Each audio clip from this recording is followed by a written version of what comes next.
Assalamualaikum warahmatullahi wabarakatuh. Selamat siang, salam sejahtera untuk kita semua. Salam sehat. Apa kabar adik-adik mahasiswa semuanya? Mudah-mudahan masih semangat ya pada siang ini untuk materi kuliah kita berikutnya. Pada siang ini kita akan membawakan materi mengenai hemoptisis masif. Sebelum kita mulai materi, baiknya kita berdoa terlebih dahulu berdasarkan agama dan kepercayaan kita masing-masing. Berdoa dimulai. Berdoa selesai. Baiklah adik-adik semuanya, sebelumnya saya perkenalkan dulu, nama saya Dr. Destrina Kasuma, spesialis paru. Saya staf di Rumah Sakit Umum Haji Adam Malik. Yang ini kita akan membawakan materi mengenai hemoptisis masif. Adapun tujuan dari pembelajaran kita pada siang hari ini, yang pertama itu mengenal apakah itu definisi daripada hemoptisis masif. Yang kedua, kita bisa mengklasifikasikan hemoptisis itu apakah derajat ringan, sedang, ataupun masif. Dan ketiga, kita bisa membedakan apakah itu batuk darah ataupun muntah darah. Yang keempat, kita bisa menata laksanakan efusi hemoptisis masif. Sebelum kita masuk materi, mungkin ada yang tahu apa itu definisi daripada hemoptisis masif atau hemoptisis, ya saya persilahkan. Oke, yang lain ada lagi? Oke, baiklah, betul ya jawaban dari adik-adik. Jadi kita lihat di sini, hemoptisis itu adalah ekspektorasi darah atau dahak yang bercampur darah yang berasal dari saluran napas bawah dan parenkim paru. Ya, sumber perdarahannya itu berasal dari perjabangan tracheobronchial yang terletak di bawah plika vokalis. Apabila perdarahan itu berasal dari saluran napas yang bukan dari saluran napas bawah ataupun parenkim paru yang berasal dari saluran napas atas, maka kita sebut dengan pseudohemoptisis. Ini kita bisa membedakan klasifikasi daripada hemoptisis itu berdasarkan tingkat keparahan ataupun kuantitas dari darahnya. Kita bisa bagi atas hemoptisis masif dan hemoptisis non-masif. Hemoptisis non-masif ini bisa batuk darah ringan, sedang, dan berat. Yang ringan itu kita sebut apabila batuk darahnya volumenya itu kurang dari 25 ml. Yang sedang itu apabila volume darahnya itu antara 25 sampai dengan 100 ml. Dan yang berat itu 100 sampai dengan 250 ml. Ya, apa itu yang kriteria daripada hemoptisis masif itu bagaimana? Ya, sekarang ini kita ada beberapa kriteria, tetapi yang sering kita pakai yaitu kriteria Bosroh untuk hemoptisis masif.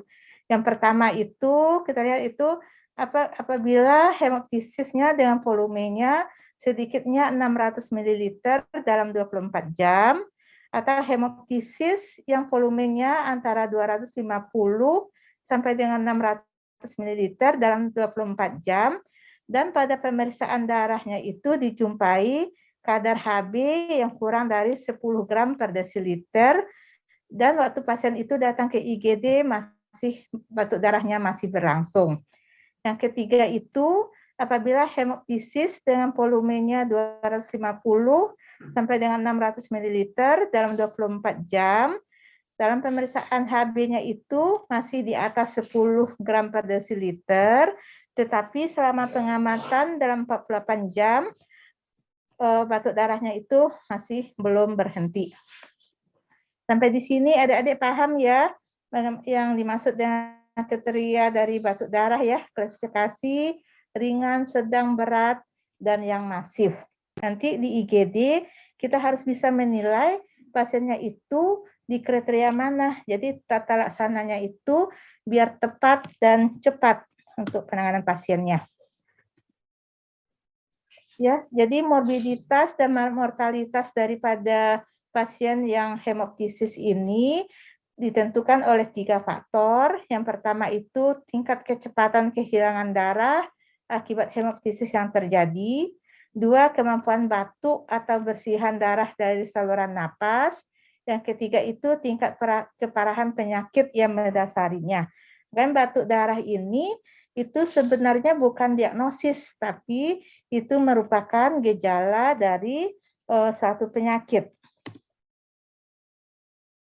Ya, ada lagi yang kita sebut dengan hemoptisis yang mengancam jiwa. Apa itu? Yaitu apabila volumenya itu lebih dari 100 ml dalam 24 jam dan tidak berhenti, setiap batuk itu selalu mengeluarkan darah yang lebih dari 100 ml. Yang kedua itu hemoptisis merupakan abnormalitas pertukaran gas atau obstruksi di saluran napas. Yang ketiga itu akan menyebabkan ketidakstabilan daripada hemodinamik. Ya, penyebab hemoptisis itu banyak faktor, banyak macam penyakit, tapi umumnya di Indonesia itu kita singkat dengan Barthelchem. Apa itu? Itu bronkitis, bronkiektasis, aspergilloma, tumor, tuberkulosis, lung abses, emboli. Yang chem itu koagulopati, autoimun, ya, anterivena malformasi, alveolar hemorrhage, mitral stenosis, dan pneumonia. Ini jembatan keledainya untuk bisa kita mengingat apa-apa saja penyebab batuk darah yang sering terjadi di Indonesia.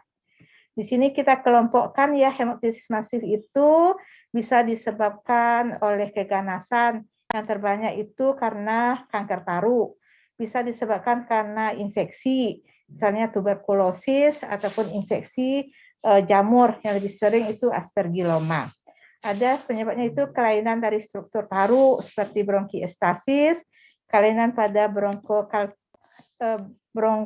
kelainan dari kardiovaskular, ya, kelainan sistemik, ada gangguan koagulasi, dan penyebab-penyebab yang lain. Di sini kita lihat sumber perdarahan itu bisa berasal dari sirkulasi bronkial, itu yang sering kita jumpai ya. Bisa juga ini dari sirkulasi pulmonalis. Ya, dari sirkulasi bronkial itu sering terjadi itu inflamasi lokal dan erosi di sekitar pembuluh darah bronkial, sehingga menyebabkan pecahnya pembuluh darah bronkial, terjadilah perdarahan yang masif dan mendadak. Pada sirkulasi pulmonalis ini jarang terjadi ya, sering mengalami anastomosis. Terus bagaimana terjadinya hemoptisis? Hemoptisis itu bisa terjadi karena rupturnya pembuluh darah di sekitar pergelangan tracheobronkial dan terjadi robekan kapiler dan akan memasuki saluran napas. Ya, intensitas daripada jumlah darah yang dikeluarkan itu akan dipengaruhi oleh derajat berat atau dampak penyakit yang mendasarinya dan juga jenis sirkulasi apa yang terlibat pada waktu terjadinya hemoptisis ini. Oke, sebelumnya ada yang tahu apa bedanya antara batuk darah atau muntah darah? Jadi pasien datang di IGD itu kita harus tanyakan dulu apakah dia itu batuk darah atau muntah darah. Ada yang tahu? Oke, bagus, jawabannya bagus. Jadi di sini kita lihat ya perbedaannya itu. Yang pertama itu dari anamnesisnya. Kita lihat batuk darah itu dia tidak diawali oleh mual. Ya, pasiennya itu diawali dengan batuk, sedangkan muntah darah diawali dengan keluhan adanya mual.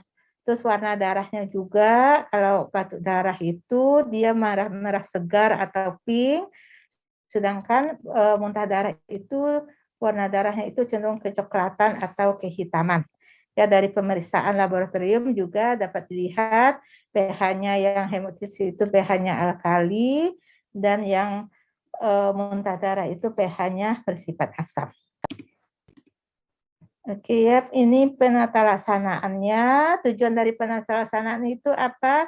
Itu mencegah agar airway ya saluran napas itu tetap terbuka sehingga tidak terjadi aspirasi ya.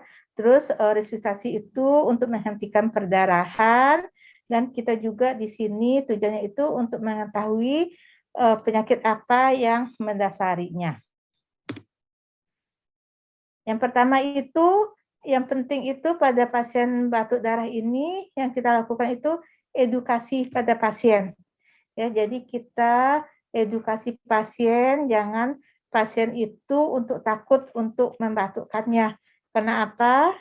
Karena kalau kita pasien itu ditahan batuknya, itu akan terjadi aspirasi sehingga akan terjadi obstruksi di saluran napas ini yang bisa fatal. Terus kita anjurkan juga pasien itu berbaring ke posisi yang sakit atau ke lateral dekubitus ya.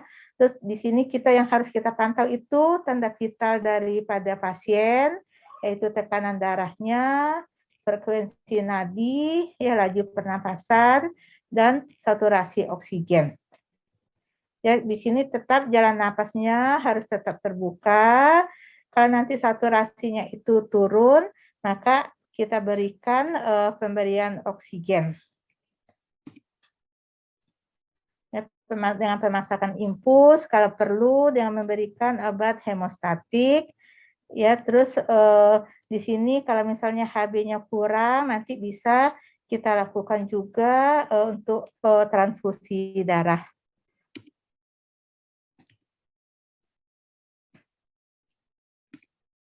Ya, ini posisi pasien kalau batuk darah ya, kita jaga agar saluran napasnya itu tetap terbuka ya.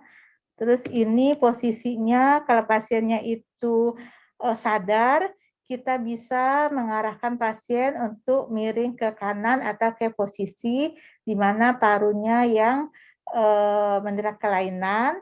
Terus kalau pasiennya itu tidak sadar, kita posisikan pasien itu pada posisi Trelleborg, yaitu posisi kepala lebih rendah daripada kaki.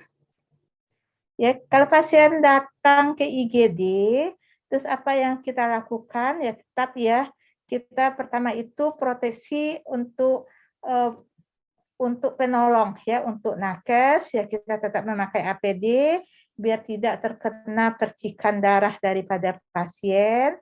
Di sini kita ukur ya tanda vital daripada pasien, kita cek berapa saturasi oksigennya, kemudian pemasangan infus ya. Terus nanti kalau kita lihat lagi fungsi hatinya, terus baru kita lakukan diagnostik ya. Di sini ya hemodialisis masif kita lakukan stabilisasi itu yang membebaskan saluran napasnya ya. Terus kita koreksi untuk pembekuan darahnya, kalau HB-nya itu kurang dari 10 bisa kita lakukan transfusi ya. Terus kita nilai lagi kalau semuanya responnya bagaimana. Ya, kalau responnya baik, kita observasi dan bisa kita lakukan tindakan diagnostik. Kalau responnya buruk, ya kita lakukan pemberian oksigen yang adekuat, ya kita stabilkan hemodinamiknya. Ya kalau sumber perdarahannya itu diketahui, bisa kita lakukan pembedahan. Kalau sumber pendarahannya tidak diketahui, ya kita dapat melakukan terapi konservatif. Ya, terapi intervensi apa di paru yang bisa dilakukan untuk pasien hemoptisis masif, kita bisa melakukan tindakan bronkoskopi. Jadi di sini bronkoskopi bisa dilakukan itu untuk tujuan diagnostik dan terapeutik. Untuk hemoptisis ini bronkoskopi yang kita pakai itu untuk tujuan terapeutik, di mana di sini kita bisa masuk langsung ke saluran napas, kita bisa mencari di mana sumber pendarahannya ya. Terus kita lakukan apa? Di sini kita lakukan pencucian saluran napas itu dengan salin, ya kita bersihkan saluran napas dengan NaCl dingin, ya terus kita langsung bisa berikan epinefrin transbronkial. Kalau sumber perdarahannya itu dapat dan batuk dan perdarahannya kita lihat itu masih aktif setelah kita lakukan pembersihan dengan NaCl dingin atau dengan pemberian epinefrin, darahnya masih aktif, kita bisa melakukan tamponade pada endobronkialnya. Prognosis daripada batuk darah ini umumnya baik ya kalau kita penilaiannya itu tepat ya dan penelaksanaan yang cepat ya. Pentak hemoptisis masif ya sering disebabkan karena keganasan seperti kanker paru dan gangguan daripada pembekuan darah. Yang ini yang penyebabnya itu keganasan atau kanker paru, itu prognosisnya biasanya itu lebih buruk ya. Tingkat risiko kematiannya itu lebih tinggi tinggi pada keganasan dengan stadium yang lebih lanjut. Mortalitas daripada hemoptisis ini dipengaruhi oleh beratnya perdarahan dan gambaran kerusakan di paru-parunya. Apa saja komplikasi yang bisa terjadi pada hemoptisis masif? Yang pertama itu asfiksia, yang kedua shock hipovolemik, yang ketiga itu bisa terjadi pneumonia aspirasi, dan bisa terjadi atelektasis pada paru-paru. Baik, untuk sampai di sini ada adik-adik yang mau bertanya? Oke, kalau tidak ada, ya dapat kita simpulkan. Ya, di sini batuk darah itu adalah ekspektorasi darah atau dahak yang berasal dari saluran napas. Ya, batuk darah masuk itu kalau tidak ditangani dengan cepat akan dapat menyebabkan terjadinya aspirasi, ya asfiksia, ya sehingga angka mortalitasnya juga akan meningkat kalau penanganan itu tidak cepat dan tepat, ya. Di mana yang tadi dibilang apa itu batuk darah masif itu apabila lebih dari 600 ml dalam 24 jam atau kurang, tetapi Hb-nya itu kurang dari 10 ml per desiliter. Jadi untuk penanganan batuk darah masuk ini yang lebih utama itu kita harus betul-betul memberikan edukasi kepada pasien cara batuk yang benar. Mungkin itu saja kuliah dari saya. Ya, sebelum kita akhiri kuliah, ini ada tugas ya. Tugasnya nanti buatkan ilustrasi kasus batuk darah masif dan penanganannya. Ya, nanti bisa dibikin dalam bentuk laporan kasus dan ini dikumpulkan di minggu depan. Mungkin itu saja.